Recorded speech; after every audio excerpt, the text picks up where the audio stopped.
ഒരു സൈഡിൽ പശ്ചിമേഷ്യൻ യുദ്ധം കൊടുമ്പിരി കൊള്ളുമ്പോൾ മറുതലക്കിലാകട്ടെ റഷ്യ യുക്രൈൻ യുദ്ധം തെല്ലുപോലും അയവില്ലാതെ തന്നെ സ്ഥിതിഗതികൾ കൂടുതൽ വഷളാകുന്ന സാഹചര്യമാണ് കാണാൻ സാധിക്കുന്നത്.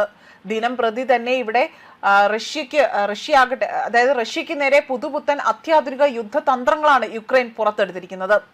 ഇന്നേ വരെ കാണാത്ത തരത്തിലുള്ള യുദ്ധമുറങ്ങൾ റഷ്യ തകർക്കാൻ പാകത്തിനുള്ള ആ ഒരു വസ്തുക്കളാണ് ഇപ്പോൾ യുക്രൈൻ ഇവിടെ പരീക്ഷണാർത്ഥം തന്നെ ഉപയോഗിക്കുന്നത്.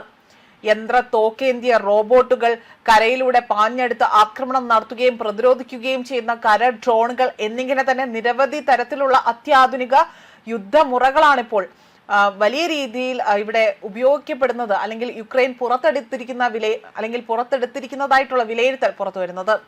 യുക്രൈനിലെ യുദ്ധ കളങ്ങളിൽ നിന്ന് ഡ്രോണുകളുടെ ഉപയോഗം തുടങ്ങിയിട്ട് കുറച്ചധികം കാലമായി മാറുന്നു.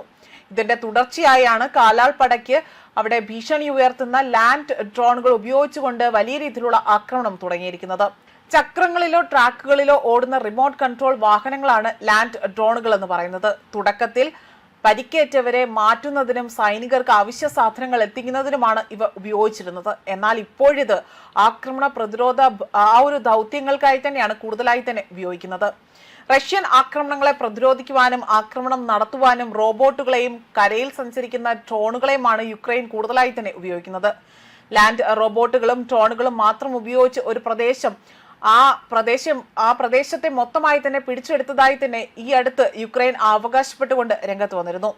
കരയിലെ റോബോട്ടിക് ആക്രമണങ്ങൾ കൈകാര്യം ചെയ്യുന്നതും മൂന്നാം ഒരു സെപ്പറേറ്റ് അസോൾട്ട് ബ്രിഗേഡിലെ തന്നെ NC-13 യൂണിറ്റാണ് ഈ ആക്രമണം നടത്തിയതായി തന്നെ വ്യക്തമാക്കിയത്.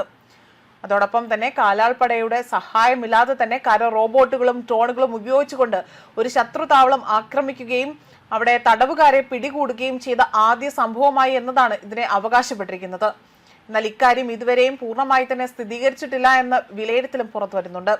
അതോടൊപ്പം തന്നെ ലാൻഡ് ഡ്രോണുകൾ കണ്ടെത്തുവാനോ തടയുവാനോ വളരെയധികം പ്രയാസമായവയാണ്. ആകാശത്തിലൂടെ പറക്കുന്ന ഡ്രോണുകളെ അപേക്ഷിച്ച് ഏത് കാലാവസ്ഥയിലും ഇവ പ്രവർത്തിപ്പിക്കാൻ കഴിയും. വലിയ തോതിൽ ആയുധശേഖരം വഹിക്കുവാനും ഇവയ്ക്ക് ശേഷിയുണ്ട്.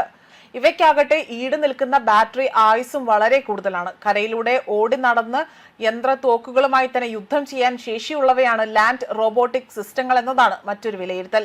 കഴിഞ്ഞ വർഷം ഇവിടെയാകട്ടെ മെഷീൻ ഗൺ ഘടിപ്പിച്ച ഒരു ലാൻഡ് റോബോട്ട് 45 ദിവസത്തോളം തന്നെ റഷ്യൻ മുന്നേറ്റത്തെ അവിടെ തടഞ്ഞു നിർത്തിയതായി തന്നെ യുക്രൈൻ അവകാശപ്പെടുകയും ചെയ്യുന്നുണ്ട്.